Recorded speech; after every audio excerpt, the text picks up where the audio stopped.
This entire workshop is only 4 by 2.4 meters in dimensions. And somehow, inside this tiny space, I've built so many projects I'm genuinely proud of. Things like this, and this, and this. But when I built this workshop, I made one major mistake in the original design of the shop. A mistake so bad that in less than a year, the whole shop literally started tearing itself apart. I'll be showing you that mistake in a bit, but first, let me tell you how this whole workshop came to be. When I moved here in this hospital housing, I didn't have any workshop at all. And I had been woodworking for about 2 years or so at that point, and I knew one thing for sure. If I didn't create a space where I could work, I'd probably go a little bit crazy. Instead of building, I'd probably just be binge watching other woodworkers on YouTube, wishing that I had my own space where I could be doing the things myself. So this little area right here was the only space that I had around my house that they gave me. It didn't look like much, but to me, it seemed like the perfect spot. I got to work, clearing all the vegetation, leveling everything as best as I could. So because this isn't my permanent residence, I decided to build the entire structure on 6 steel rims and then create a solid base structure out of pine boards. I was lucky enough to get myself 2 truckloads of pine offcuts from a local lumberyard. I went with offcuts because it just made sense financially. 700 Rand a load, you can't beat that. That was a deal and a half. So once the base structure was all done, I screwed down some construction grade plywood for my flooring. Just to put you into perspective on what was happening here, this is my very first large build with no construction background, no experience, just everything I had been learning on YouTube videos.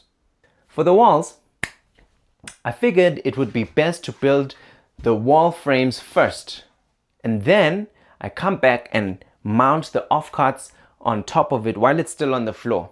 It made just sense like that to me. What I didn't realize was that that would make the walls heavy as hell. Luckily, I've got a wife that is pretty strong. When I cried out for help, we managed to lift the walls with ease and some difficulty at the same time.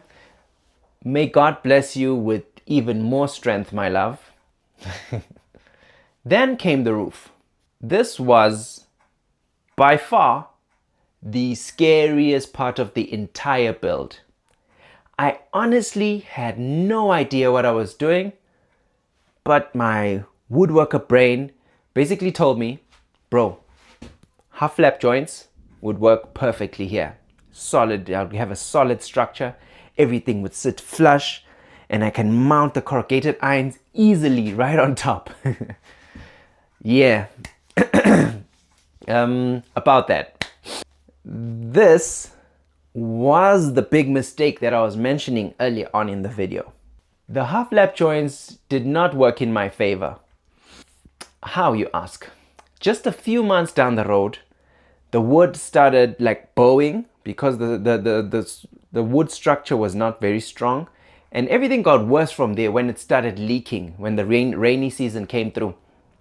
And yes, the leaks were also my fault. I nailed the corrugated irons on the grooves instead of on the peaks. I'm supposed to nail on the peaks. That's how the professionals do it. But I did what my brain thought was the best, on the bottom. I explained everything and all these problems in my Plywood Dreams video, where I completely redid my roof with a couple of my bros' help, who actually knew a thing or two about roofing and had done it professionally before. We also added some plywood ceiling, that was pretty interesting, and upgraded the shop lighting to make it perfect. But honestly, That's just part of woodworking. We make the mistakes, we learn from them, and we find even better ways to fix them and prevent them the next time. So now I think I can mount a roof now. If that's your kind of woodworking, you just go ahead and smash the like button for me. I would really appreciate that. Thank you very much. Now, enough about the roof stories and things like that. There's a video that covers that. Let me show you what I did for the walls and the doors of the workshop. Starting with the walls.